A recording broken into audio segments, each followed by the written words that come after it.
मैं मंडियों का निरीक्षण कर रहा हूँ। फरुखनगर, पटौदी, रेवाड़ी और फिर इसके बाद महेंद्रगढ़, नारनौल, उधर होते हुए भिवानी की मंडियाँ मैं देखूँगा। और किसी भी तरह की समस्या किसी आड़ती भाई को है, किसी किसान भाई को है, मजदूर को है, उसका समाधान निकालेंगे। अच्छी परचेज चल रही है, पहले से ज़्यादा संतुष्ट हैं हमारे आड़ती भाई भी। और किसान को पेमेंट जल्दी देंगे, उठान जल्दी कराएंगे।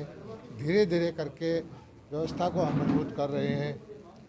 और कुछ जो कांग्रेस पार्टी के नेता या किसान नेता जो दुष्प्रचार करते थे कि मंडियां ख़त्म हो जाएंगी, एमएसपी ख़त्म हो जाएगी, किसान की धरती चली जाएगी, आप धरातल पे देखिए, पहले से अच्छी मंडियां चल रही हैं, पहले से अच्छे भाव चल रहे हैं। और किसी किसान की 1 बीघा ज़मीन कहीं गई तो हमें बताएं। और इस बार तो खुशी की बात यह है कि सरसों का भाव, मेरा इलाका ये दक्षिण हरियाणा का सरसों पैदा ज़्यादा करता है, 450 रुपये का एमएसपी था। आज सरसों 5,500 से, यहाँ तो बता रहे हैं 5800 रुपये बिक रही है। बहुत खुशी होती है किसान को ये भाव मिले। और हमारा लक्ष्य जो है यही है कि किसी भी जिन्स का एमएसपी से नीचे भाव ना आए। हरियाणा सरकार देश में सबसे ज़्यादा फसलें खरीदती है। बाजरा हमने खरीदा, सूरजमुखी हमने खरीदी, मूंगफली हमने खरीदी, गेहूं और धान तो खरीदते ही करते हैं। 10 फसलें हम खरीदते हैं, पेमेंट सीधी किसान को खाते में देते हैं। और किसान हितैषी फैसले करने में, चाहे दक्षिण हरियाणा में पानी देने का हो, फुहारा सिंचाई के लिए 85% सब्सिडी देने का हो, सीधी पेमेंट देने का हो, मंडियां अच्छी चलाने का हो, एग्रीकल्चर इम्प्लीमेंट जिस भाई ने भी अप्लाई किया, हमने 250-300 करोड़ रुपए की सब्सिडी उसमें दी है। मोदी जी ने भी थोड़ा थोड़ा करके 6-8 हज़ार रुपये किसान के खाते में दी है। सारा ध्यान इसलिए है कि किसान खुश होगा तो मंडी भी आबाद रहेगी। किसान और मंडी का, अगर किसान को ही अच्छा भाव नहीं मिलेगा, मंडी वाले भी कहाँ से कमाएंगे। तो हमारा लक्ष्य ये है कि हमारे आड़ती भाई, हमारे किसान भाई, मंडियों में काम करने वाले मजदूर भाई मिलजुल करके अच्छी प्रोक्योरमेंट करें और हरियाणा सरकार की सुविधाओं का लाभ उठाएं। मंत्री जी, पिछली बार हमने देखा कि यहाँ पर उठान में काफ़ी दिक्कत आई थी।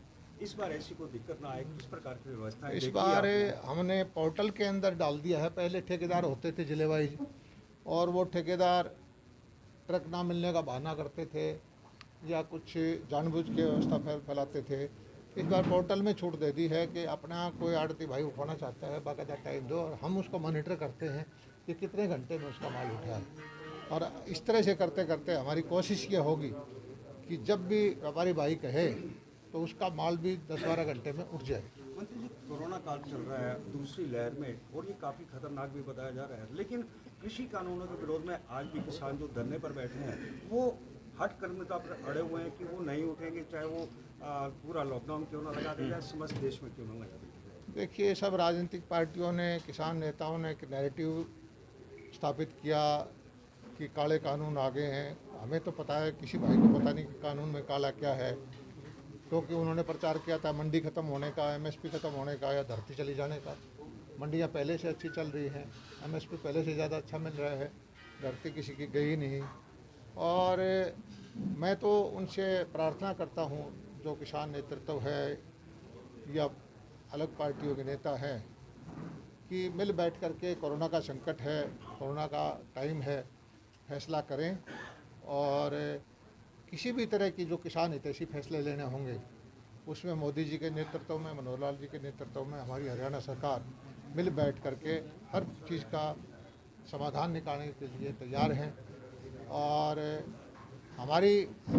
मेरा विभाग है कृषि और किसान कल्याण है, तो किसान कल्याण का कोई भी फैसला करना होगा, उससे हम पीछे नहीं हटेंगे। लेकिन मंत्री जी, ये जो किसानों की हट कर्मता है कोरोना काल के अंदर धरने प्रदर्शन करने की, धरने पर बैठने की, कितनी जायज़ है, कितना जायज़ है? मुझे लगता है कि इसमें किसानों की हटकर्मिता नहीं है, ये कुर्सी की लड़ाई है। कांग्रेस जो है, पहले प्रचार किया कि नो कॉन्फिडेंस लाएंगे, सरकार को तोड़ देंगे, अलोकतांत्रिक तरीके से सत्ता हथियाने की कोशिश कर रही है। और हमारा देश का मतदाता, हमारा देश का नागरिक बहुत जागरूक है। इस तरह के ढकोसलेबाजों के कहने में कोई आना नहीं है और कोई औचित्य भी नहीं है, कोई तथ्य भी नहीं है। अच्छा काम चल रहा है, किसान खेतों में अपनी फसल निकाल रहे हैं, व्यापारी भाई अपने किसान की सहायता कर रहे हैं, फसलें खरीद रहे हैं, किसान खुश है। 90-99% किसान तो खेतों में है। और जो किसान के कंधे पे बंदूक रख के सत्ता की लड़ाई जो लोग लड़ रहे हैं, सत्ता चाहिए उनको, किसान हित नहीं चाहिए, ऐसे लोग ही ज़्यादातर आंदोलन में। हमारा आखिरी सवाल कि बंगाल चुनाव को किस दृष्टि से देखते हैं? देखिए, जो लोगों से सुनने में आ रहा है कि बंगाल के लोग भी भाजपा सरकार की नीतियों का जो दूसरे प्रदेशों में फ़ायदा हुआ है वो उसका फ़ायदा उठाना चाहते हैं। बंगाल का किसान भी चाहता है कि उसको मोदी जी के द्वारा भेजा गया पैसा, जो मोदी जी ने वायदा किया है कि पीछे तक का दूंगा, वो लेना चाहते हैं। और विकास की जो गंगा बह रही है देश में, उसमें हिस्सेदारी चाहते हैं। और भारतीय जनता पार्टी की पहली बार सरकार बंगाल में, आसाम में बनने जा रही है। आसाम में तो पहले भी हमारी सरकार है। और लोकतंत्र की खूबी यही है कि अपनी मर्जी की सरकार लोग बनाते हैं।